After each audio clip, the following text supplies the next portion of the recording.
This week, it's time to muscle up. That's right. We're going to muscle up on the Bob Jeswald Show. That's not a Wordle, Joanne, is it? No, I can't get it. I know she's looking diligently, just trying to find that one letter that makes sense. You ever play Wordle? It's a game for everybody. Oh, it makes Scrabble look so easy. So anyway, we're looking at a great way to talk about and fitness, but for a good cause, and at the same time, a miraculous Guinness Book of World Record setter in Columbus, Georgia. You'll see it coming up next on the Bob Jeswald Show with my co-host, Joanne Kogel. Personal power. People positive. The community of connection. This is the Bob Jeswald Show. We're raising the bar when it comes to a Guinness Book of World Record, and that is with Brandon Tucker.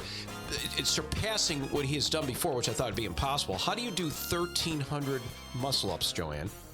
I would say you put one foot in front of the other over and over and over again, but it's not that way. I can't even fathom it. So in 24 hours. Well, I mean, I can fathom it because I've watched him do it over and over and over again. Uncommon Athlete one year, and then this year he's up in Ohio. And yeah. Anyway, speaking of which, just dive right into it. Brandon Tucker with no coffee in his cup. Retired Army Ranger, always leading the way. I got gum on my cup. That's right. I got to make sure I don't show. Thank you, Joanne. And I just called it out. Anyway, so Brandon, get that mic real close to you, brother. And we are so excited to have you here. Tell us how invigorating that has to be to set a Guinness Book of World Record. It's it feels good. Good. Could you get a little closer to your mic a little bit? Tilt your mic up a little bit and get right in there. You can almost eat the mic a little bit. I know speaking, it's like kind of get like that, and we see how I'm talking just so we can hear you. Yeah. It's funny because guys like you, I mean, you're this guy's tough guy, but you speak so softly, but you carry a lot of strength with you, and especially being an Army Ranger too. I mean, and you still train like there's no tomorrow. Brandon, tell us what a muscle up is first. A muscle up is basically a step up from a pull up with the addition of a dip at the top of the bar. So it's like a pull up gymnast, Joanne, or you're saying? Yeah, so you like pull yourself over the bar and then press yourself up. That's crazy. Yeah. 1,300 of those in 24 hours. Yeah, and I want to make it clear there's no kipping. Okay, which means, explain that to folks. So kipping is like swinging your body, using your body weight for momentum to get over the bar. So this is straight up nice form, good form, solid form with no swing, no moving, no kick, no trying to swing for momentum. Yep. Like you, and then maybe that's a bad analogy. I said a gymnast does use momentum to swing. You're not doing that. No. Wow. Which makes it way harder. Absolutely. I mean, just watching you do something like that. I mean, just the physical portion of this, what kind of training is involved in this? Is it just because you're just a guy who's always in fit, you work out all the time, you're a trainer, CrossFit CSG, you do your thing, or what's the deal? It's really not as complicated as people make it out to be. It's, I mean, you make it sound easy. It's easy for you. It's a lot of the same thing over and over and over again. Yeah, I'd be sitting there with my clients and be like, why is that guy doing that over and over and over again? Yeah, I'm pretty sure when I showed up to her gym, everyone thought I was crazy. So, well, hey, somebody's got to set a world record, right? Yeah. Okay. Well, that being said, Joanne saying it's the repetitive motion. What kind of, I mean, we're talking about aches and pains. I mean, I think about, I do pull-ups, which is totally different and so much easier. It's like half of the effort. Pull-ups or chin-ups, Bob? Well, I do. Well, pull up to me, I do a pull up wide grip, pull up where I pull myself up over the bar, and a chin up, I'm reversing it like this and then pull myself Just up. making sure. Yeah. Well, what do you think? I don't know what I'm talking about when it comes to chins and. I didn't say anything. Joanne, come on! I got some physical attributes here that I understand. But she's right. She's got to test me. That's okay. Keep me in check. But what you get that little, I was telling you guys, like some tendinitis or something. Mm-hmm. That would be the first thing someone may ask. It's like, how do you do this?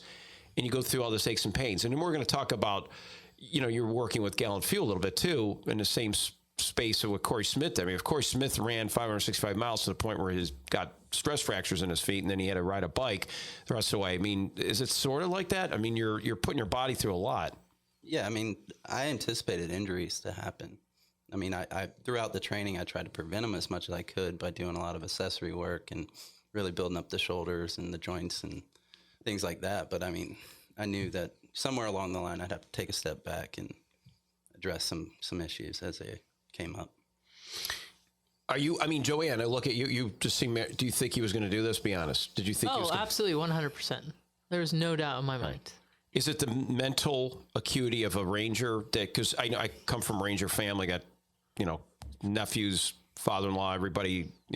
That are rangers. I get it. They're. You guys are. There's no excuse. Does that training help, or do you think? If you were just a civilian guy doing it, you have to train a different way, or do you just think you're used to getting through that pain? So for the training, I think a lot of people they limit their goals. They limit themselves by setting small goals. And for me, I don't think you should do that. I think you should set a big goal and then break it down into more manageable goals. And that's kind of how I approached it. I mean, I knew that it would take some time, but I built off of the pull-ups, so I had already trained for 14 months, and so I kind of carried that movement into the muscle-ups, and then just kind of backwards planned on, hey, here's the number I want to be at before I attempt it, and how do I get there? What was your pull-up number? 7,715. There you go. Jeez. In 24 hours. It's another world record. Yeah, because that was the other right. Yeah. It's the other world record. What I just It's a lot of. it's just man. It's a lot of pull-ups. Wow. Brandon. I mean, who did you surpass in the Guinness Book? Who was the other person in the world? Is it someone in the United States or another American, or is it somewhere else? For the pull-ups? Yes. For the pull-ups, his name was John Orth, and I believe he's out of Colorado. Okay. He makes violins for a living. Really? Yeah, I guess he's like an avid rock climber as well. So that makes sense. Yeah, that makes sense. He can hang there for. He'd be one of those guys you go to the mall and they say, "Hey, we'll give you Didn't see 100." that one coming. Yeah, I know. Yeah, really, exactly. I'll give you $100 if you could just hang there for. But I did learn a lot from him. I obviously did my research and was looking into kind of what he was doing when I was training for the pull-ups, or what he did to set that current record, and it was just a lot of reps. There was nothing special about his training other than he was doing a ton of pull-ups. And when I first saw like how many he was doing, it really humbled me. It made me really kind of step my game up. So Yeah, you touched on something, being humble. It's always when you come from that space, it seems like it gives you the right, you get the right mark above that. Joanne's looking at me. She's giving, That's just my look. but here's the thing. Is there a camaraderie thing? I mean, does Orth just give you a call and say, dude, thanks for breaking my record? Or does he? No, so I reached out to him Okay. About a week before I attempted to break his record. I shot him a message, hey, I'm going to try to break your record. I would love it if you'd give me some advice, on how I can make this happen. And he was nice enough and humble enough to kind of give me some pointers. And one of the big things was keeping my hands dry. Had I not called him or messaged him, I probably wouldn't have broke his record. So chalk? What do you do? Just dry it off with a towel? Or? No. So I had, going into it, when I called him, it was about a week out from my attempt. I had one pair of gloves. I had a pair of grips. I had that was it. Just the stuff I'd been training with. And he was like, how many gloves do you have? What's your plan for keeping them dry? And I was like, I have one pair. Oh, he's like, He's like, dude, you're done. He's like, go to Home Depot, go to Lowe's, try on some gloves, make sure you have several pairs so that you can be swapping them out and keeping them dry. And then he actually brought up a blow dryer, which I never would have thought, bring a blow dryer to keep them dry. You're kidding me. Yeah, so you could, though, that's now this Guinness Book, they don't put any rules in there, like no instruction manual. you can't use a blow dryer. So there's kind of a gray area with these records, and I haven't seen it in the guidelines that Guinness puts out, but if you've used grips, Joanne, you can attest to this. Grips that strap to you, they actually help your grip strength. So you're not having to use as much natural grip strength to hold yourself to the bar. Because a lot of those leather palms, they're strapped to your wrist. So when the weight of your body is on top of the bar, on that leather palm, it's essentially pulling you at the wrist. So it's taking out all your finger and grip strength. That's a great way of describing it. So I got you. When I went into it, the last thing I wanted was to do it with a pair of grips, like any big name grip out there. Most of them strap to you. So I didn't want to strap anything to my hand, because the last thing I want to do is break this record and then have people coming back at me like, oh, well, of course you did that many. You had victory grips or bear claw or whatever. Sure. So I had victory grips, but I never strapped them to my hand. So people that are new to this, that don't understand Guinness Book of World Record setting and all these good things, you have a camera on you. There's a timer that's this way. There's checks and balances, so nobody could say you tried to do just that and you didn't. Yeah. And then you have witnesses that are keeping log and witness statements they have to fill out, and certified coaches actually have to be the ones counting the reps. Wow. Okay. Well, that's a long time. Do they switch out, or is it the same coach? No, they switch out. Yeah, I was going to say 4-hour shifts. How did you sleep? I guess that's my next. And I don't think he slept. I don't think. How the heck did you do? Well, I know I did a 25-hour workout in Las Vegas with a DJ before 9/11. It was the week before 9/11. And my Ranger brother-in-law, I asked him, Brian Searcy, give him a shout out. He was with his unit was Tiger Swan. He was an SF guy. He didn't like the big stuff, but he was a Ranger. And he said the key, Bob, when you stay up all night, he goes, stop, don't drink, no caffeine, protein, hydrate like crazy.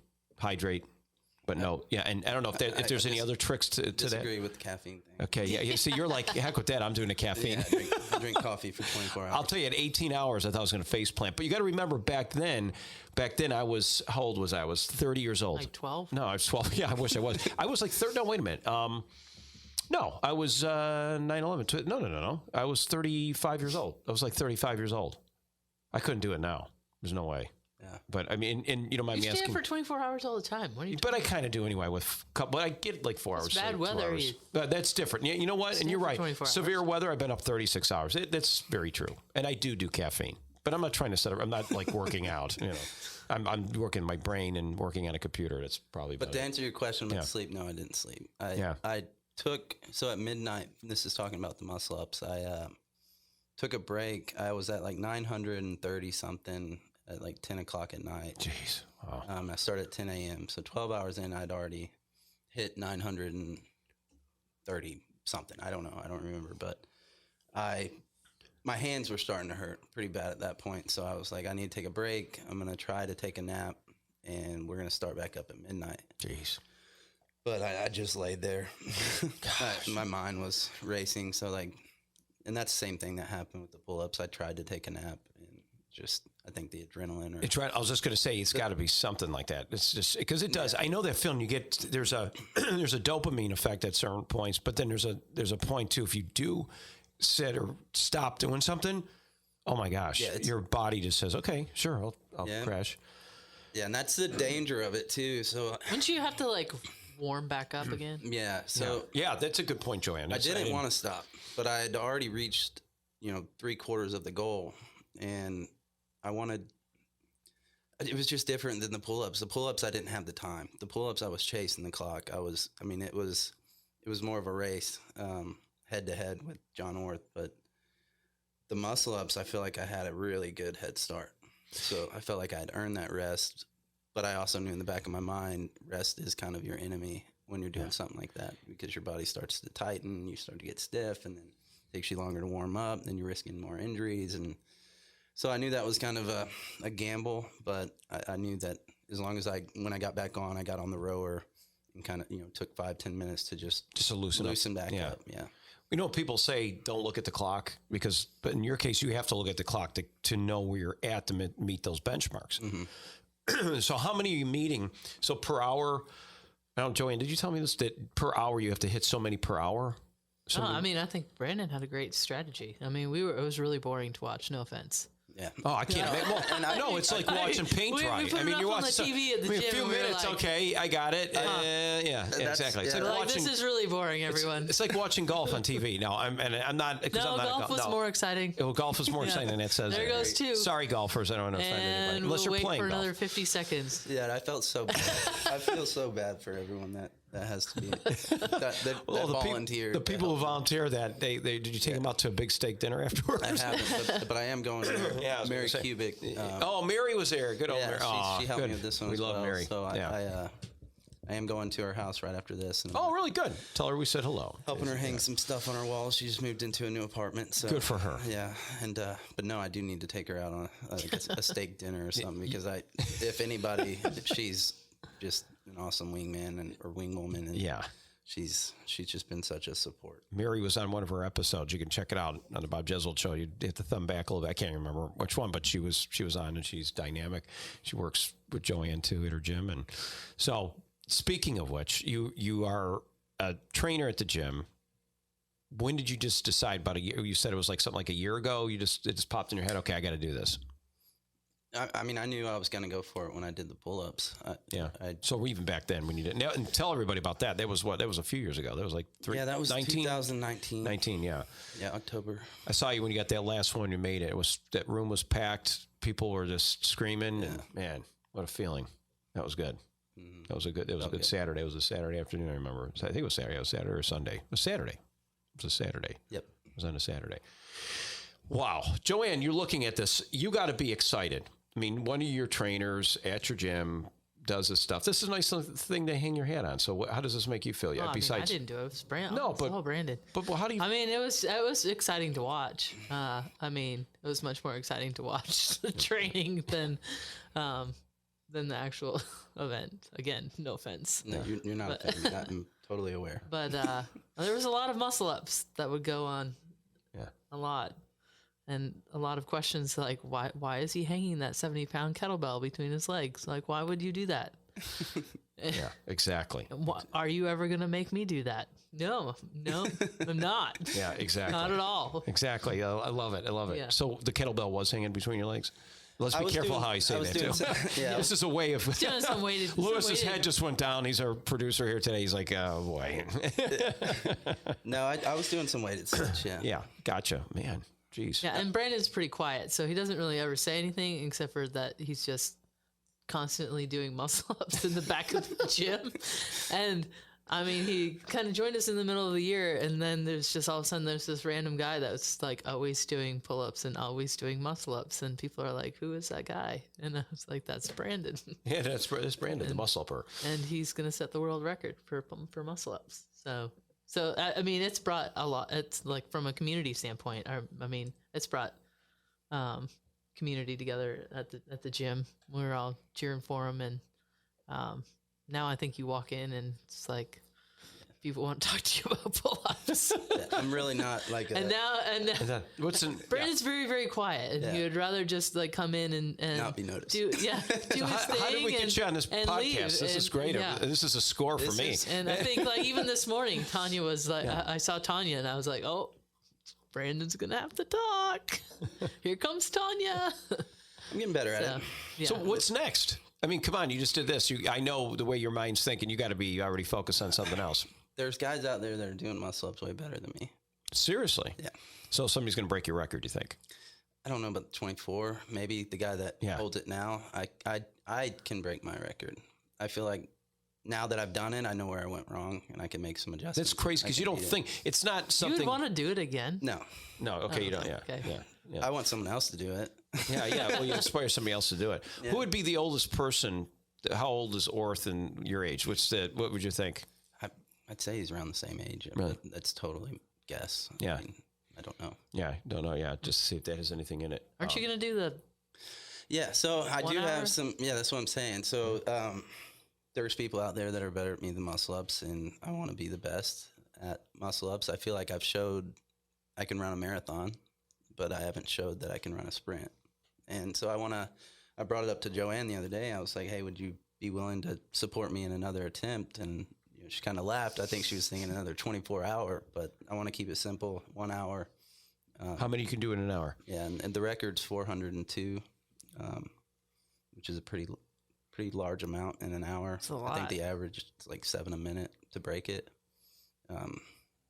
So about every 10 seconds or less, you're doing a muscle up for an hour. What's the minute record? I'm not sure. They just did this whole... Wow. They just did this, how many calories, or 50 calories. There was just this big thing that Rogue did the other day about like how fast can you burn 50 calories on a assault bike? Okay. Which is like the bike that the arms move at the same time. And I think the record was like 25 seconds. Yeah, I saw that.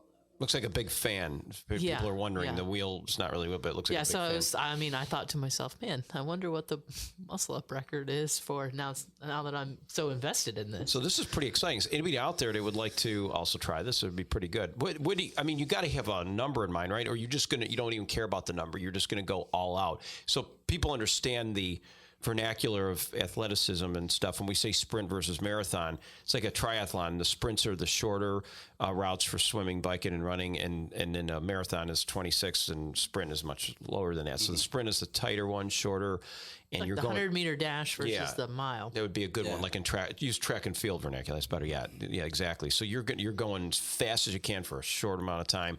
I mean, you don't care about the number, or we need to find out what the number is to beat. Yeah. What is the record now? The Guinness World Record for 1 minute. 1 minute, I don't know. I know the most consecutive is 32, and that's the guy that Jeez, it's hard to I vote comprehend. for that. he one. is just. Wow. I mean, he's from. I want to say Russia. I'm sorry if you're not from Russia, but Yeah. but yeah, the guy is just ripped up. I mean, he's Yeah. Like he's inspiring me. So does he look like the guy from Rocky 3? Was it, or Ivan Drago? I'll break you. 300? I will break you. Yeah. Oh yeah. 300. I don't. Yeah. I mean, I don't think there's an ounce of fat on the guy. I mean, he's Well, you too. I mean, for me that's inspiring. I think I can do it. I don't know. I'm kind of in between the most consecutive and the 1 hour record. I think if you can break the 1 hour, you can probably break the most consecutive, and vice versa. So Yeah. It seems like one. Might go as well hand in just hand. do both. yeah, Yeah, it's like you're super highly trained, so now you can get the reps in for a long duration, but why not just speed it all up now and put it in? That would require a diet, right? A different diet change, or is your diet? Do you have a particular diet, or are you just like I eat whatever? I don't eat whatever. Yeah. I try to eat clean. Okay. Avoid junk food. Avoid the ice cream, the late night snacking. For me, my cheat meals are eating, making sure that I'm not missing meals. Yeah, right. I get so caught up with school and work and It's not good to skip a meal. training. Yeah, and then next thing you know, it's at 6 o'clock in the afternoon, and I haven't eaten since breakfast, and that's where I fail myself. It's Yeah. not. I'm not a junk food guy. I mean, I indulge in some snacks every now and then, but I Fasting is good, but come on now. yeah, not when you're doing way too much in the gym. You gotta eat. So. Makes sense. Last night I kind of fell off the old wagon there. I would have been great all day yesterday. When you say clean, had no refined sugar. It was a good day, good eating. Had avocado in the morning with organic eggs, and I put it all together. Everything was good. Dinner was good. Sweet potato, the whole thing. It's Some like that vegetables. meme that goes around. That, Yeah. you started out with really great breakfast, and then by dinner you Yeah. on pizza. Oh, I killed it before I went to bed. You know what I did? I took a spoon of legume, which is peanut butter. Which is not really good because, before I go to bed. Then I had Nutella was sitting there, and I took a little bit of Nutella. Then I had some chips. Is that the craziest combination? I don't know what made me. I'm like, and then I wait a few minutes so I can digest, about 20 minutes, and I brush my teeth and I go to bed. I'm like, why the heck did I just eat that? Killed my whole thing yesterday. So I wake up this morning, I feel like I got a little bit of a rolling around my gut. So I go onto YouTube. I find my kid's thing called Chloe Ting, Ting, I guess her name is. She's Australian. She does like an ab workout in 10 minutes. So I did that for Gallon Few. 15 minutes equals 1 mile. So that was my. Try an apple or banana instead of chips. Do that. Okay, apple, banana. Okay, I'll do that the next time. Banana, because banana's good before you go to bed. They say it helps you Great sleep. with peanut butter Okay. and an apple. Sounds like Elvis Presley. Yeah, I think I'll do that. Good. I will. You know what? It's an interesting combination: peanut butter, No, but it Nutella, didn't. chips. Yeah, isn't it crazy? I don't know if I was craving salt on one because they were salty. They're the brand that's salt and vinegar, and then it's Ooh, that's gross. even worse. I know. That's Well, I think the vinegar is like it's a probiotic, so that probably helps salt, settle the vinegar, stomach. Nutella, and peanut butter all at one time. Well, it's like one at a time, but in order consecutively. Crazy stuff. I know. I don't know why I did that. That's just a weird binge, and I could do really well. And then I'll just an hour left. I could have just went to bed and just forget about it and get up in the morning and go. And I didn't do it. Doggone it. I'm mad at myself. But that is important. But diet is important, and a scheduled meal routine is as well. Mm-hmm. To do it fast and something, do you need something to kind of get those carbs going or something before to do 1 hour, like a sprint? Because I think like a sprint, Joanne, you're talking, some kind of nutrition out there, a goo or something. You need something to spike the blood sugar to get you going, or is that in a... Yeah, like 20 minutes before ish. Okay. The body's kind of, body can survive. I think there was some, I might be completely wrong on this. This might have been a myth that I read once upon a time, but it was like the body has 28,000 calories that it can expend before death. Okay.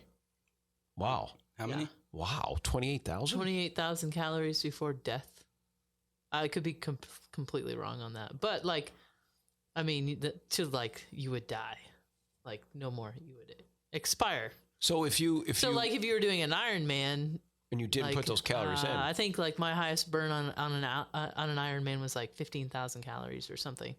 But you eat during that, but like you're not going to die. But you're going to feel really terrible at the end if you don't eat. Gotcha. So 28,000 is what your body would require. Right. If you were going to starve yourself and not eat anything and go on a fast, I think you could expend 28,000 calories before you would die. Interesting. That's a crazy statistic. Yeah, I never would think that. Because you think about when you're on a bike, most people, well, let's just use it this way. When you go get a... But again, don't quote me. No, but if you get a hamburger and it's got, 600 calories, 800 calories for like a quarter pounder or whatever. I mean, I'm making that, and I don't want to put that down, but I shouldn't even use a franchise name. But just say a franchise burger out there with cheese or something like that, and you bite into it, and you eat the whole thing, and it's got mayonnaise on it, ketchup with sugar and all that stuff, and they're 900, maybe 800 calories. I'll say 850 at the most. It's like 1,080 calories. Maybe 1,080. That's a lot. And you're saying 28,000. So that's a lot. I mean, you think calories, and then you burn it. To burn that, what would it take to burn in an hour? I wonder how many calories you burn an hour in an Ironman. What would you say average? Because I mean, your body's moving, you're sweating. Depends on what you're doing. I would say probably between 600 and 1,000 calories an hour. Wow. So in 20, I mean, if you did like something you were up for a long period of time, you could theoretically, without eating, of course, it would take that much. Well, I did this research. This was a while ago. I was like, if worse comes to worse, am I going to die? No, probably not, because I can burn 28,000 calories, and I'm only going to burn 15,000 calories, so I'll be okay. So that's kind of going back what Brandon said. It's the mindset. If you have a goal in mind, okay, this is what it's going to take for me to get here. Clearly, I'm not going to die. It would take this much. I forgot to shut my ringer off. There you go. Podcast with Bob. I always shut my ringer off. I can't believe I had it on that time. Now I'm getting a call back. I'll just tell you this. This is Crystal. She works at our front. She was the one who was going to let you guys in the front door today, and she's just calling me back now. A little late on that one. She probably had some business to attend to, but so I think that I see what you're saying. It's a mind game. It's a mental game. You're coming from a place of being like kind of down, you're down to earth, humble, like Bob. Look, it doesn't matter who you are. You set that goal. Tell yourself this is what you're going to do, and you just kind of get through it. Whether you're going to muscle through it. So now the next step is trying to get to that next fast goal in a shorter period of time, which is incredible because you went from 24 hours to 1 minute. The goal is hour. Excuse me, I said 1 minute. An hour. You were saying 1 minute. If you could do something in a minute, but how many a minute? I would think. Don't you have to be consecutive, or are you going to keep doing more every minute to get to that goal? Would it be less? The way I break them down is I look at the total number, and then what do I need to sustain per minute? Okay, so you would be consistent all the way through that 1 hour. Yeah. Okay. So my goal is to get to where I can sustain 7 a minute for 1 hour. Wow. Okay. I can't even do. If you try to do. Can you do a muscle up? Yeah, Bob. You know what? I haven't done a muscle up in years. I'd like to try one. I need to try it. To the gym. Yeah, I'll come down to the gym and I'll try it. No, I'm just the pull up guy or chin up. Sign that waiver. Yeah, sign that waiver. Holy mackerel! But as far as when you're doing that and you're kind of pressing. I mean, you're built. I mean, shoulders. I mean. You're a torn up guy. I mean, you're talking about this Russian dude, or possibly we don't know where he's from. This 1 hour record guy. So, but I mean, you're ripped too. I mean, and this comes by diet. What is your regular workout routine besides doing muscle ups? Or because the way Joanne says it, looks like it's all you do. And you got a physique. What about for your legs? Do you do anything for that? Oh, the kettlebell you have between the legs when you're walking. So I'm really bad when it comes to I think I hit him. I'm like, whoa, let's see. What? Well, this is going to sound terrible as a coach and a trainer. Yeah. I'm very focused on my clients and their training. So I kind of structure my own training around what I'm having each of my clients do. And, from my experience training people, I get a lot of good results with certain clients who enjoy or perform better when I'm actually physically doing the workout with them. So I try to look at my week, at the start of the week and kind of look at what I've got my clients doing. And then, if I haven't done legs, I'm going to jump in with, Will or so-and-so on this day and make sure that I'm getting that in. Cool. Yeah. But the overall focus is whatever my goal is at that time as far as training. So right now I'm going to continue to do muscle ups until I get good at them. Until you get good at them. Well, I guess that's the part that you're doing. You'll never be good at them. In your own mind, you'll be like, I got to keep this rolling. Yeah. What I think it's interesting because Joanne, you do work out of the day kind of stuff, and you kind of go with the clients or do whatever they're doing, but you do have a structured plan. Yeah. Is what, somebody listening, just, they're not going to do muscle ups, but they want to try to stay in shape and get a good strong core and overall get a good body physique. What's the recommendation there? Are you asking me? I'm looking at you. Oh. It's not your hair. I mean, I don't do a whole lot of super structured core with my clients. A lot of their regular lifting is enough to take care of that. I mean, there's always the people who want. I mean, everybody wants their abs to feel sore, but you can only make your abs so sore, doing certain exercises. So, a lot of that heavy lifting takes care of core exercises as well. So, as much as it's not like we're gonna do 1,000 sit-ups today or 90 sit-ups they did yesterday, and now they're all walking around. My hip flexors. My hip flexors hurt or my abs hurt. Yeah, and I think people look at core as like abs. I don't look at core that way. I look at core as 360. So, your obliques, your abdominal muscles, your lower back, your rectors, like all the way around, your trunk, your glutes. Like, to me, that's your core. And everybody should do a core. Yeah, I do core every day. Yeah. In that sense. Now, do I do sit-ups every day? No. They come. I mean, the abdominal. To me, it seems like it's so much diet. I mean, yeah, you got to do it, but I see people get great abs, and they're like, I mean, there's a lot of people out there that won't even ever do a sit-up, But they do a well-balanced core because a core. But if you go and you're squatting heavy or you're doing, pull-ups, whether they're banded or assisted, you have to stabilize your core in order to perform them correctly without hurting yourself. So I'm getting hemorrhoids. Right. I mean, not to be so. No, seriously. I mean, you got to tighten everything up down there. Right. Just being honest about it. I mean, it happened. It happened until it happens once. Then you're like, I'm doing core. It was in Vegas. I did because I was, doing the whole. Now he's speaking from. Speaking from Bob's. Yeah. From Bob's experience. Bob's experience. Yeah. Right. It was too heavy of weight, and I was, wrapping the knees, doing the whole thing, and I don't even know what I had. I think I had close to 500 pounds. Had somebody spotting me, and I'm squatting. And next day, I'm like, what in the heck is that? I'm like, ouch. I don't. You squat 500 pounds? Yeah. Uh-huh. And I was 220. I was 200. There's a big question. I was 205. No, I was 205. Listen to this, 205. No, I bench pressed 225. I used to do 225 5 times. What happened? I got a gallbladder surgery. I lost a lot of weight. I was vomiting like crazy. Meteorologist. I know. And then, I was always a meteorologist during that point too. I was working out with a guy named Greg Weezer. There's a picture of me on Facebook when I was really puffed up. Not that I doubt you. No. It was something that I thought that I could do. Dylan mentioned about creatine. I was doing the creatine. I never considered myself. I was never like a bodybuilder, but I was working heavy and I was really bulked up. And you're gonna have to go back and find. You got to find. No, I'll show you the picture. Bodybuilder Bob. I know.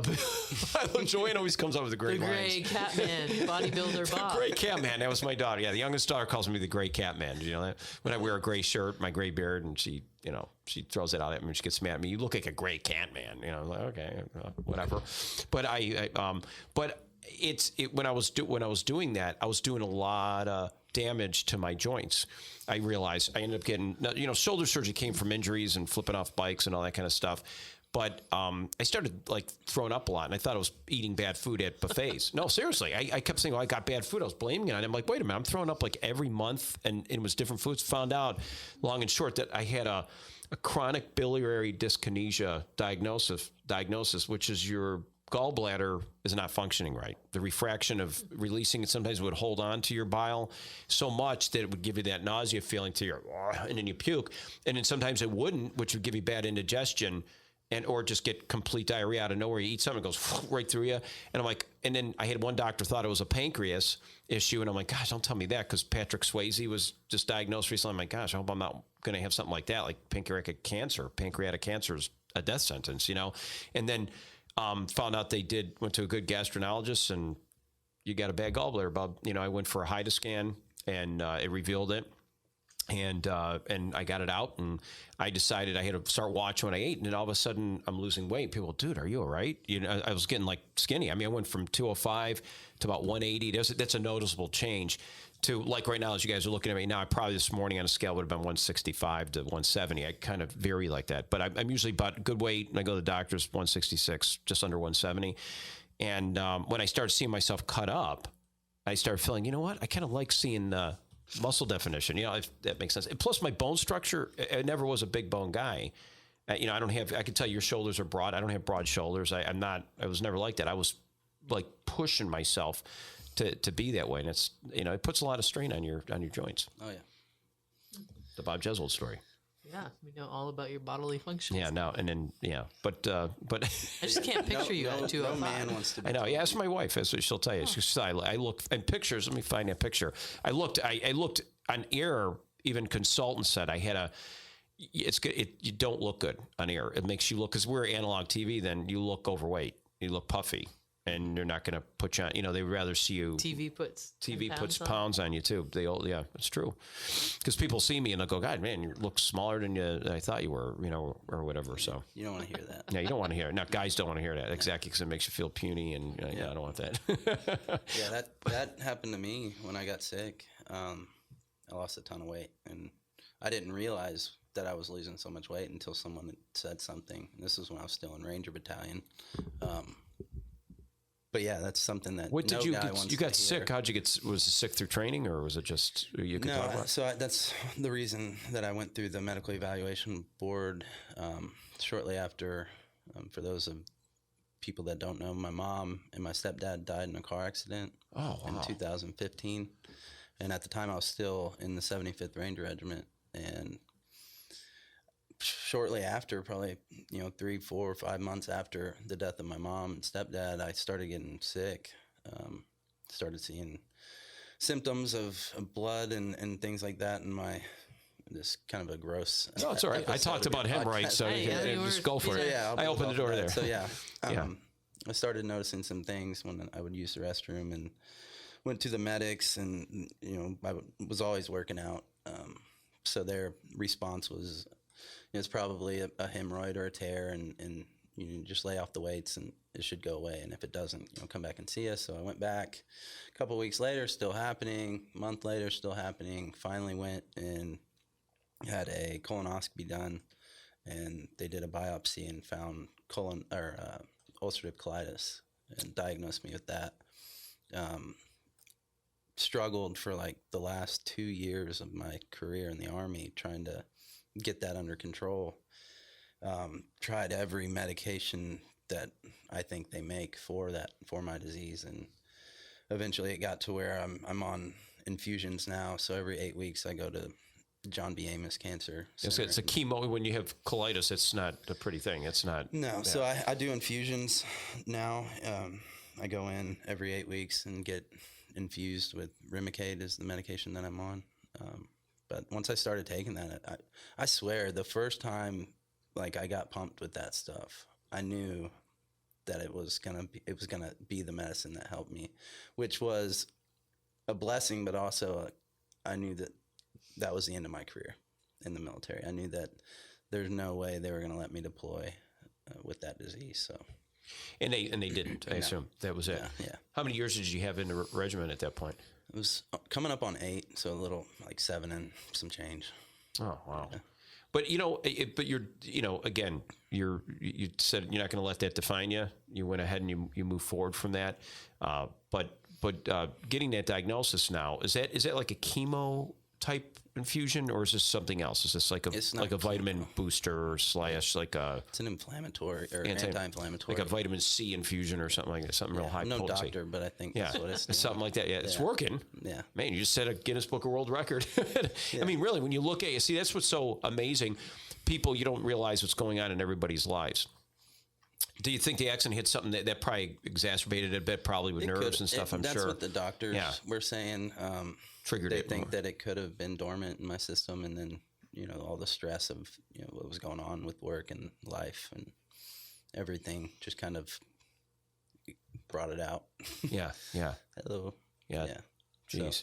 I'm saying, of course, my condolences. Very sorry to hear that, but I think because of who you are now and what you're doing, you lay down a really good foundation and testimony to, to help other people, get through situations that are tragic like that. I mean, but it was not, I mean, it was a rough point in my life. Honestly, it was a wake up call. When I found out I was getting out, that was never a thought that crossed my mind. When I joined, I was going to do 20 plus, I was going to stay until they kicked me out. Sure. Or until I retired. And then, you find out you're losing your career and you've lost your home, like when I go home, I don't go home anymore. It's just, to me, it's hard. Yeah. I go home and I don't have that rock, like that homestead. With my mom anymore. So for me, when I go home, it's usually to see my dad or the family that I have left, and I'm out, but I don't know. It's just weird going home now.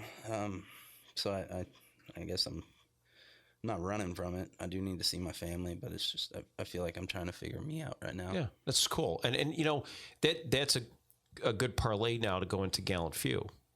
Because, I'm just thinking, what we support too with that, we do the Patriot Challenge. Tony Main was the national director of it, supporting Gallant Few of those running miles. We'll push towards that. Joanne getting behind it with Tri-Columbus and our events that are up there, whatever we do. And you kind of did it through this. Do you think at some point some of those programs that help Corey Smith out in certain situations could be used to help a veteran, like yourself, family members, or anybody else struggling, going through any kind of strife in their life? This is great. And Darby's Warrior Support was another one too for transitioning. Yours is more came home, but it still works for that too. I mean, you're a veteran. I mean, you need to be taken care of, and everybody knows. And the healthiest thing is to talk about it. Yeah. Yeah. And finding support. I mean, that's what those programs are great for, is connecting with community and people that have been kind of walked the same path, and just connecting with people that are, a lot that have been through a lot of the similar things that you're going through. I think a lot of veterans isolate themselves, which is what I did when I got out. I spent I still do. I'm very introverted. I like to be alone. It's kind of how I recharge. And if I don't get that alone time, I'm kind of a terrible person to be around. So. Joanne mentioned something about that. Like, you just don't want to talk that much. You're in a corner doing muscle ups. Come on. I feel you, Brandon. I feel you. And which is why why I love what I do, training people. It gets me out of that shell. It's forced me to do things like this, talking in front of people. When I started coaching group classes and, personal training, I'm a very shy person. I don't like to talk. Public speaking is like my enemy. Could have fooled me. I mean, you're doing great. But like, it's helped me in a lot of ways. And it's also allowed me to help people with some of the things that I've struggled with. I've realized a lot of people are going through their own problems, and just taking what I've learned from my experiences, and I've tried to help people with not just their physical goals, but their mental headspace. You saw episode 1 on the Bob Jeswald Show opened up with Michael Schlitz. And Mike Schlitz, he lost everybody in his unit. He was ambushed in Afghanistan, and he was burned over 80% of his body. He's surgery after surgery after surgery. He's got prosthetic arms, and he told me, he made a really good point when I said, people make excuses, Mike. And he goes, well, Bob, you got to understand, everybody's pain they have in their life, or they got something going on. For them, if you measure it, that's a terrible, for them, that's their hardest thing they've ever had. So to you would be like, I can get through that. It's no problem.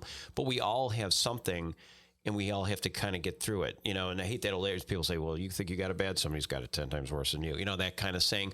But Mike was trying to illustrate, like, Bob, just understand somebody who just their finger, they have a trigger finger or something, some smaller arthritis in it, and they have a job that requires sewing, or to them, and it's the worst thing that can happen. They're zeroed in on that. That's their struggle, losing a parent, or, in that case, being burned on your body, but feeling suicidal, but now realizing I can't take myself out. Corey Smith, i.e., saying just because I lost some guys and then now my wife wants to divorce me, take my kid back home. What am I have nothing to live for. But those support groups help to say, hey, you know what? No, you're this isn't what your guys would want, and you're selling yourself out. Don't do that. You need to be standing here. We're expecting you to keep leading the way or doing whatever you do. It's a lot of pressure sometimes, but by you getting involved, even with Joanne being training and stuff, and I notice Joanne, you have a lot of your folks. I know it's more geared towards military, but you also have you got a person there too who's he had an accident. He was paralyzed, and he's working out, and Yeah, we have a pretty eclectic group of people over there. So, Yeah. I mean, we do a lot of rehab.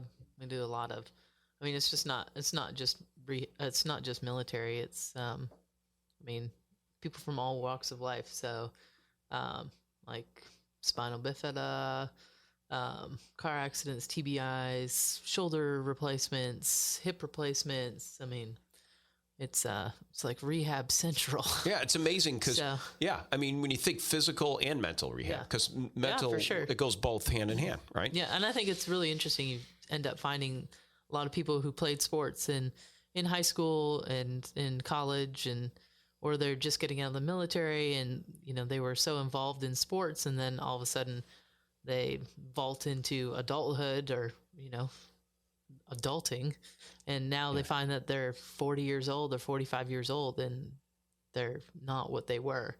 And Adulting's not a word. adulting, I'm trying it's to. not. I'm trying it's to. too. It's too many long, letters. Too many. We got to I've get already 5. tried. Yeah, I was Adults counting. is adult plural. That may be my opening. That's it. Yeah, tomorrow. we got our referee here for Wordle sitting right next to us, Dylan Hansen.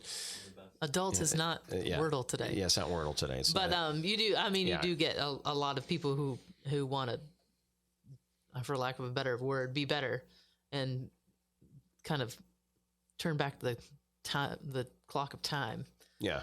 and return to their old self. What is Brandon Tucker? There was a fun side of. I know it was. You're the crazy teenager kid. What got you to go into the military? I mean, there was something about you adventurous. You got that thrill-seeking side to you. Yeah, so I got out of high school and had absolutely no idea what I wanted to do. That's how it always starts. Yeah, so didn't go to school. I had a job opportunity out of high school, working for an ex-girlfriend's father, making really good money for an 18-year-old kid, burying fiber optic cable.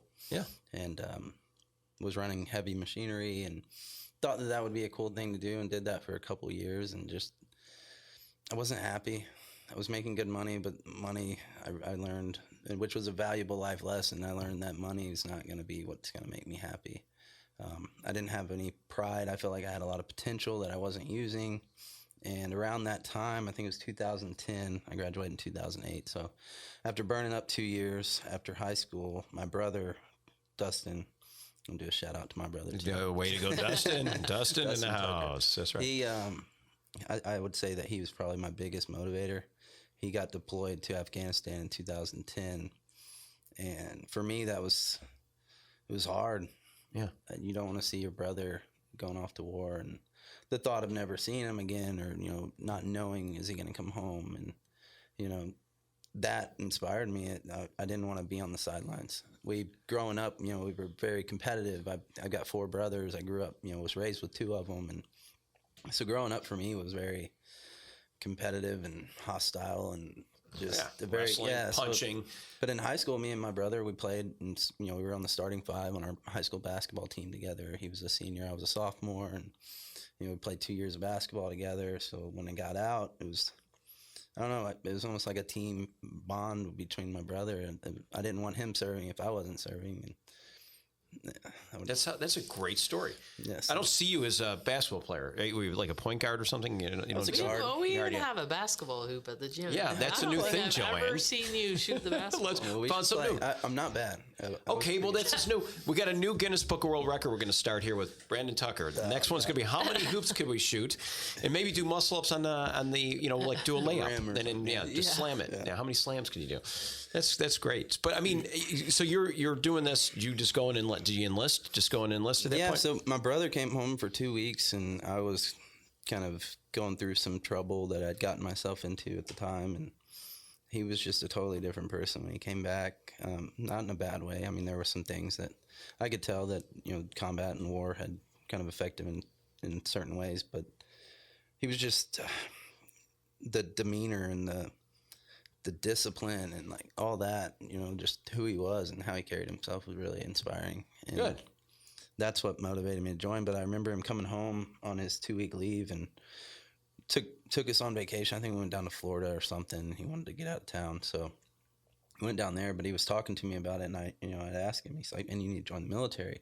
You get out of this town. You're getting in trouble, and like, you need to do it now before it's too late." And he was telling me about his deployment and how there was Rangers at where they were staying, at the fob they were staying at, and he was like, "Yeah, man, these guys are freaking bad." You can say it. Okay, yeah. And he's like, "So, if I was you, I would enlist, go active, because my brother was National Guard, and he's like, you don't want to be guarding the gates for these guys, it's just you're not gonna want to be doing which he wasn't a gate guard, he was combat engineer, but he would see these guys coming out, off target, off missions at break of daylight, coming in from a mission, and they're all dirty and looking like they've been out fighting." And he was like, "Dude, if you're wanting to go in and kick doors down and do what you see on the movies are showing," he's like, "You should probably go be a Ranger."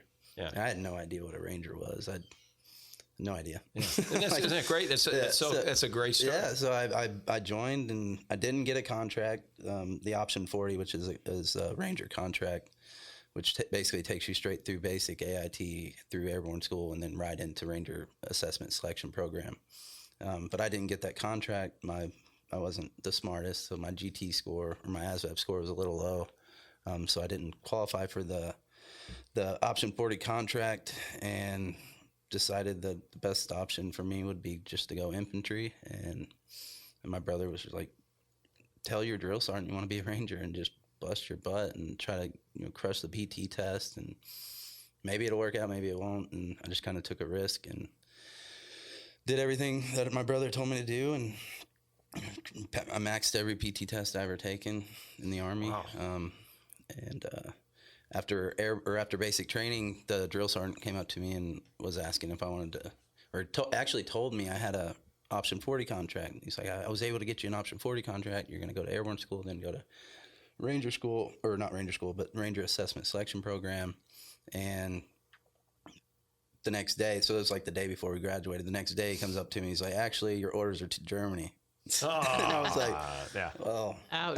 Yeah. And I was freaking out. I didn't know what, and I told him, I was like, I want to be a Ranger. Like, what can I do? He said, "The only thing that I'm going to be able to do for you is get you to airborne school." He said, when you get over there, go talk to the Ranger liaison and see if you can somehow talk your way into sealing one of those contracts. And that's what I did. I got over to airborne school. After airborne school, we got released for the day. I went over to the Ranger liaison. There was a giant E5 or E6 staff sergeant. Giant E6. Yeah, I mean, they put the biggest, burliest Ranger they could find in there. And I walked like Chuck Kogel. Yeah. And so here I am, Private Tucker, and the staff sergeant that's just super intimidating. I was shaking, and told him why he just looks at me like, "What the hell are you doing in my office?" And, "Sergeant, I want to be a Ranger." And he's like, "What the hell makes you think you can be a Ranger?" Yeah, I can hear that. Yeah. There's no sensitivity here. We're gonna. So long story short, he told me to go back to the barracks, write an essay on why I wanted to be a Ranger, why I thought I was a good fit for the regiment, and what made me different than the 6 guys that quit on him yesterday, and told him the same bullcrap story I was about to tell him. And so I went back and poured my heart out into a 2,000-word essay, and went back the next day and handed it to him. And he's like, I was about to walk out, and he said, "No, where are you going? Turn around and come back." So I'm standing You're up. the only one that actually wrote the essay. Is that true? I know. You're probably like, this guy. I thought he was going to read it. Schmuck. He wrote it. We tell this to everybody. Nobody comes back with 2,000. He did it. Yeah, so this guy really wants it. Yeah, he made me read it in front of him, and the whole time he kicked his feet up on the desk and can picture this, laughing at me, and because I poured my heart out, Oh, I'm saying, he after I got done reading him, like the paper's physically shaking in my hand, and So he's like, go get the paper off the printer and sign it and bring it back to me. So I ran and got it, signed it, took it back to him, and then he's like, all right. Like it was like a blank stare, and I'm just staring at him. We're staring at each other. He's like, what are you doing? It's like, so when do I find out if I get the contract or not? He's like, you just signed the damn contract. Get out of my house. I'll see you, a couple weeks. Or whatever. That's great. So that's I love it. That's how I made my way into Ranger Regiment. That's a great story. What, you don't mind me just glean? Give me one of your heart on your sleeve phrases in that 2000 essay. You don't I'm sorry, no. Would that be making yourself, putting yourself too vulnerable? I don't remember that. I don't remember. That is off limits right there. Joanne. I'm just trying. No, but maybe give another person an idea. No, it came from the heart, and he saw that, and when you came in the door and that. But I love that story. That's you know what? That could be script for a movie. Yeah. Seriously, that's a script for a movie. Maybe that's where they get ideas from. That's a great story. Next docudrama. So your brother is a engineer, infantryman, and here you're the Ranger brother, the baby brother, and he's got to be pretty proud of you. Yeah. We've been. I mean, my brothers. We're still supporting each other. That's great. He's actually out now as well, and training to be a firefighter. Wow, he doesn't stop. No, so good for him. My younger brother, Elijah, the younger one after me, Elijah Dawson, he's actually looking at joining the Army now too. So, how old is he now? He's 22. Okay, 23. Great. 23. Okay, great. Yeah, good time to get in. Probably get his head straight a little bit. I mean, he's going as an E4, or is he? Me and Dustin have tried to tell him over and over again, hey, don't do that, do this. We've done that. He's getting all the good, but he's not gonna. Everyone's got their own path and their own way, and he's kind of. I think he's finally to a point to where, now's the time. He's tried the Marines. He failed the hearing test. He's had some ear infections and stuff that were kind of. He kept failing it at MEPS. He was failing the audio or the hearing test, and ended up not getting in. But I had a long talk with him, and he was like, "I've tried. I tried." He kept saying, "I tried." And I said, "Elijah, you didn't try. Yeah. You didn't try. Like you gave up. Like trying is like, all right, go knock on the next door." Right. You went to the Marines. The next door is the Air Force or the Army. Like, go knock on some doors, man. And not that that's your only option. I don't think military. I think that, the Marine Corps, from what I understand now, the infantry, their training is like you're all in one. They don't really rely. I mean, they can do everything themselves in a sense in a mission. Where Army, you got more window of opportunity. I think you got many different jobs or MOS options. All it seems branches like have something. You think but I think you do well. Yeah, I just know what it did for me. Looking at where Elijah's at right now in his life, a lot of similarities to where I was when I was his age, maybe almost his age. I joined when I was 21, so. But I think I can see it in him, and I know that he's finally. I think that he will join, and if not, I still support my brothers. And I told him that. I said, "You don't have to join the military to make me proud, man." So Elijah is like, he don't have his mom and he don't have a dad. Yeah. So that's what's tough. Yeah, that's tough for him. I know he's going through some. So having you there and your older brother and that, you guys could kind of let him know, especially at his age. I assume your stepdad was his biological dad. No, it wasn't his biological father, but it was the only father he ever knew. Okay, gotcha. Yeah, a dad's a dad. Doesn't matter if it's biological. And that's true. Who raises you? I mean, he was his dad. Yeah, which is why it wasn't technically my stepfather. Yeah.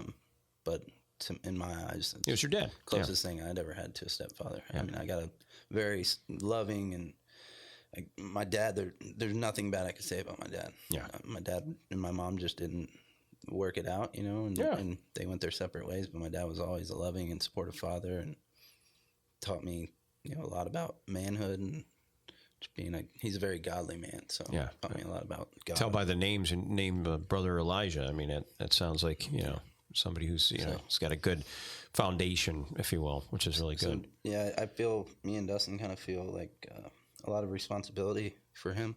Yeah, and you had who's the fourth brother? All right, so my dad got remarried to Julie Tucker. That's his wife, and they had 2 more sons. Okay, that's and I'm in the same boat like that. I got my brother Joe and Hannah. They're from my still same dad. Yeah, so I got an 18-year-old brother, Ethan Tucker, and then I believe he's 15 now. It's crazy. Wow. It's crazy. 15, Austin's 15, Ethan's 18, and Ethan is. The last time I saw him, he came to the muscle ups a couple weeks ago, and the dude's blown up, man. He's really? Yeah. Oh, I bet you he is now. He's like, I'm just saying, I'm going to show him. Maybe he'll be the one to go after my record. I don't know. runs in the family. Some genetic. It's got to be genetic. It's good. But men need to have male influence. I totally agree with that. It helps them keep straight. That's the problem with today's world. These boys are running around. If you don't have a good male influence, they don't respect male authority. Yeah. And I think that's both sides of the fence. It's the truth. My life would have gone the other way. Yeah. I'm 100% sure if I didn't have positive male influence in my life. And I think that's why a lot of kids end up the way they do is the lack of a male role model in their life. Nothing against mothers, but there doesn't, a boy needs a man to chase, someone to look up to. And so I think a lot of these kids, they don't have that good role model. The role models that they have probably aren't the best, and which is why I think my life turned out the way it went. Is I knew what I was doing was not what I should be doing. I was getting in trouble, and like I said, my brother came home, and I've always had someone to look to for what right looks like. But also, I've had another side of my family to know what wrong looks like. So, as your dad would say, amen. Yeah. Amen to that. Look at that. That's good, man. I'm proud of you because that's. I think it's great what you're doing. I'm glad you supported Gallon Few and the muscle ups. We can't say anymore. I mean, that Brandon Tucker, man, you lead the way, brother. Appreciate that. Lead the way, Joanne. Any last words? I got nothing. You got nothing. As normal. She's got nothing to say about nothing right now. Is that what you're saying? We did it. We covered it. We covered it all. But again, Brandon Tucker is the guy to watch out for. He's going for that 1 hour sprint pull-up record muscle for up. Muscle up again. Oh, he's still doing muscle ups. I'm sorry. Muscle up. He already did that already. So he's going for his third one, and I think he's going to do it for sure, definitely, because he said so. If he said so, it's happening. Come watch, Bob. Come watch. Yeah, You're local. You can come. And we're going to do this in the Columbus, Georgia region at CrossFit CSG. So check out Brandon Tucker there. We're going to put a link for Brandon Tucker and all the stuff that you can support. I know there's ways you can support him and Gallon Few. We're going to put that on this as well. So we appreciate all that you do, Brandon. Thank you so much for your service. Joanne, as always, too. And for you at home, thanks for checking us out here at WRBL.com. You can check our video podcast anytime and select as you please. You can also check us out wherever you get your podcasts, like on, iHeart, Spotify, Apple. Those are a few places. And you can also catch me on social media. And we're going to see a clip, right, guys? We're going to see the clip of this on social media to kind of get you to where you need to go. So if you're a social media guru, we'll have that as well on Bob Jeswald Facebook community page. You can check me out on Instagram and Twitter. And I hope you check Brandon out next time. Support our men and women that serve this country, or any capacity, those who are in service of any way or another, because without them, boy, we'd be in big trouble. Thank you so much for our freedom. Let's send it back to you guys till next week. We'll be back.